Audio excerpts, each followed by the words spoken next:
성도 여러분 반갑습니다. 오늘도 우리 주님과 동행하는 복된 하루가 된 줄로 믿습니다. 이 시간이 가정 예배를 통해서 우리가 함께 은혜를 나눌 본문 말씀 요한복음 16장 9절부터 12절까지에 있는 말씀입니다. 요한복음 16장 9절부터 12절까지에 있는 말씀 봉독합니다.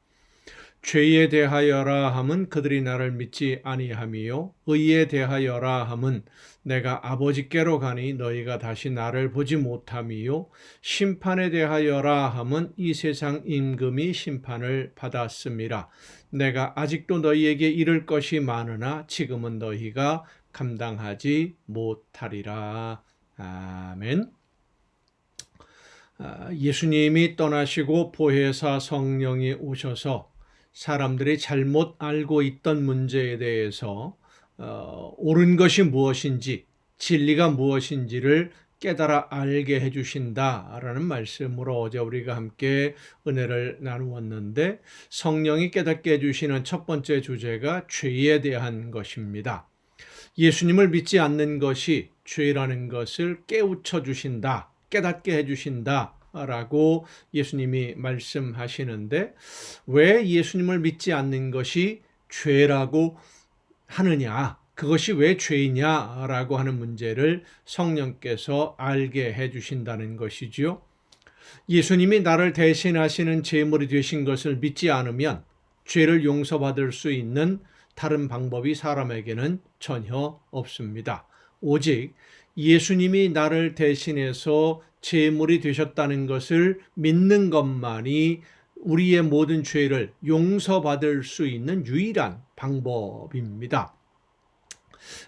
그렇게 죄를 용서받을 수 있는 기회를 주시려고 예수님이 대신 제물이 되신 것인데, 예수님이 대신 제물 되셨다는 것을 믿지 않는다라고 하는 것은 죄를 용서받을 수 있도록 하나님이 주시는 기회를 외면하는 것이 되고, 예수님이 대속 제물이 되심을 믿지 않는 것은 결국 하나님의 뜻을 거역하는 불순종이기 때문에 그것 자체로도 용서받을 수 없는 죄가 되는 것이죠. 그래서 성령은 모든 사람들에게 예수님이 제물 되셨음을 알게 해주시는데, 사람들이 그것을 인정하려고 하지 않기 때문에 죄가 무엇인지를 깨달아 알게 해주시려고 성령께서 깨우쳐 주시고 책망하신다라고 하는 말씀입니다. 우리는 하나님의 말씀을 잘 알지 못하면서도 아는 척해서는 안 됩니다. 하지만 오늘 세상에는 자기만 하나님의 말씀을 잘 알고 잘 해석하는 것처럼 하는 사람들이 상당히 많이 있습니다. 이단 사이비는 물론이고 목회자라거나 목사라는 직책을 가진 사람들 중에도 그렇게 하는 사람들이 상당히 많이 있죠. 믿는 성도들이 성령의 깨우쳐 주심의 귀를 열고 들어야 되는 가장 중요한 이유가 바로 이것 때문입니다. 제가 늘 여러분에게 드리는 말씀입니다마는, 목사 말 믿지 말고 성령이 깨닫게 해주시는 하나님의 말씀을 들어야 되고, 하나님의 말씀을 믿어야 되고, 그 말씀에 순종해야만 합니다. 여러분, 중요한 문제니까 늘 잊지 마시기를 바랍니다. 사람의 말 들으려고 하지 마시고요. 사람들이 하는 이야기를 옳다라고 무조건 따라가지 마시고, 목사도 사람입니다. 사람 말 듣지 마시고 성령께서 무엇이 잘못된 것인지 무엇이 죄인지 깨달아 알게 해주실 때 그 말씀을 듣고 순종해야 됩니다. 예수님이 나를 대신해서 목숨 버리신 것을 믿는 성도의 영을 하나님이 회복시켜 주십니다. 그러면 성령께서 말씀해 주시는 하나님의 음성을 들을 수 있는 사람이 된 거예요. 들을 수 있는 것이지 무조건 듣는 것이 아닙니다. 듣기 위해서 귀를 기울여 들어야 되고 순종해야 됩니다. 세밀하게 말씀하시는, 정말로 집중해서 하나님의 음성을 듣는 여러분이 되시기를 바랍니다. 두 번째로는 의에 대해서 책망하신다, 의에 대해서 깨우쳐 주신다라고 말씀하십니다. 의에 대해서 책망하신다라고 하시면서 하신 말씀이 좀 단순하게 의에 대해서라고 하는 것에 대한 설명으로는 거리가 먼 듯해서 이해하기가 좀 어려운 부분이 있지요. 내가 아버지께로 가니 너희가 다시 나를 보지 못하는 것 때문에 의에 대해서 책망하신다, 깨우쳐 주신다 라고 설명을 하셔요. 자, 예수님이 아버지 하나님에게로 가시는 것과 의에 대해서 책망한다는 것이 과연 어떤 연관이 있을까 하는 겁니다. 예수님이 하나님에게로 가신다라고 하는 것은 예수님의 죽음과 밀접한 관련이 있는 말씀입니다. 예수님이 이 세상에 사람으로 태어나셔서 사람으로 살다가 이제 십자가에서 죽임을 당하게 되고, 그리고 이제 죽임을 당하게 되므로 예수님이 하나님에게로 다시 가시게 되는 건데, 이 예수님의 죽음에 대해서 세상 사람들의 눈으로 보기에는 예수님이 비참하게 죽었다, 십자가에서 죽임을 당했다, 그것이 사람들이 보는 전부이죠. 사람으로 태어나서 살다가 여러 가지 일들을 하고 기적을 나타냈지만 결국은 십자가에서 죽임을 당했다. 이것이 사람들이 보는 예수님의 겉모습입니다. 세상 사람들은 이런 예수님의 겉모습만 볼 수 있기 때문에 예수님이 하나님의 아들이신 것을 알지 못했고, 예수님의 죽음이, 십자가의 죽음이 어떤 의미를 가진 죽음인지를 알지 못했습니다. 그래서 나무에 달려 죽은 사람은 저주를 받은 사람이다 라고 하는 유대인들의 전통적인 해석에 의해서 예수님은 하나님께 저주를 받아 죽은 사람으로, 그리고 정치적으로는 로마의 통치에 반대하다가 반란을 일으킨 사람으로 처형이 된 그러한 죄인이라고 알려질 수밖에 없었던 겁니다. 이런 이유 때문에 제사장들과 바리새인들이 예수님을 로마의 총독에게 끌고 가서 십자가 사형에 처해달라고 요구를 했던 것이죠. 그런 평가를 받게 만들려고. 십자가형으로 처형을 당한 죄인은 사회에 극심한 혼란을 일으킨 사람이거나 로마의 통치에 반대하는 반란을 일으킨 사람들이라고 그 당시에는 그렇게 알려져 있었어요.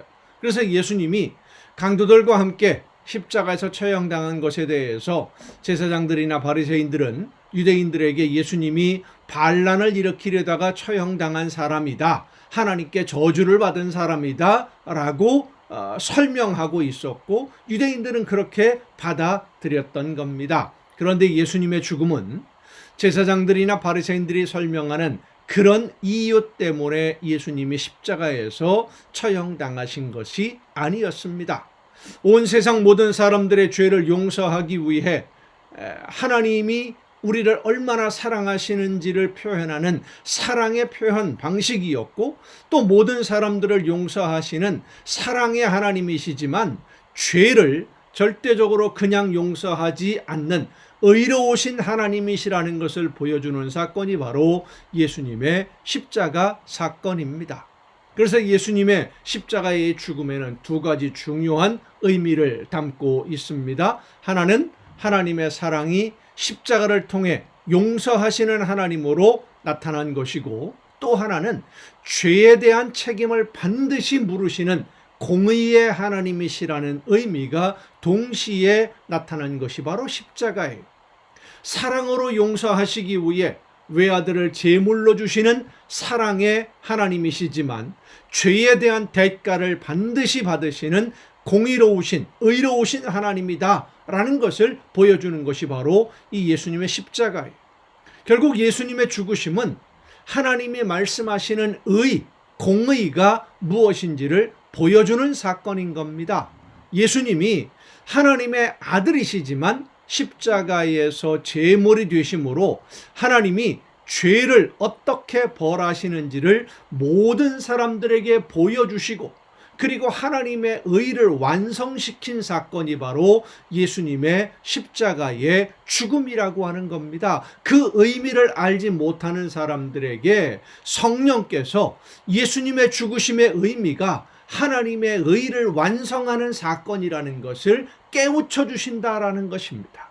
오늘 우리가 모든 죄를 용서함을 받고 영이 회복되어서 하나님의 자녀로 영원한 하나님의 나라를 바라보며 하나님의 나라 백성으로 오늘을 살 수 있게 된 것은 예수님이 대신 제물이 되심으로 하나님의 의를 이루셨기 때문입니다.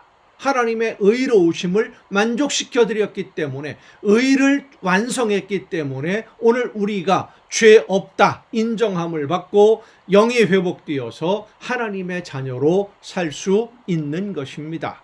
성도 여러분, 하나님은 세상 모든 사람들을 조건 없이 사랑하시지만 그러나 죄에 대한 대가는 반드시 받으시는 의로우신 하나님이시라는 것을 우리는 잊지 말아야 됩니다.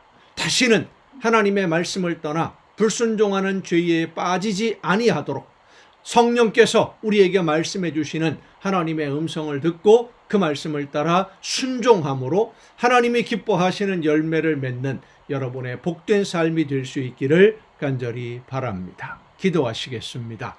은혜와 사랑으로 저희들을 인도하시는 아버지 하나님, 사랑하심으로 모든 것을 용서해 주시지만 의를 이루시는, 죄에 대한 대가를 반드시 받으시는 하나님이심을 예수님의 십자가 사건을 통해서 다시 한번 깨닫게 됩니다. 성령의 역사하심으로 깨달아 알게 해주시는 이 모든 진리들을 잊지 아니하고 그 말씀 안에서 하나님이 원하시는 뜻을 이루어가며 하나님이 기뻐하시는 열매를 맺는 순종의 걸음을 걷는 우리 모두가 되게 하여 주시옵소서.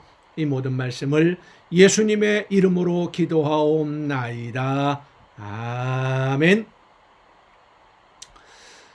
여러분, 오늘도 수고 많으셨습니다. 내일 또 정한 이 시간, 이 가정 예배를 통해서 여러분 모두 함께 다 같이 만날 수 있기를 바랍니다. 내일 뵙겠습니다.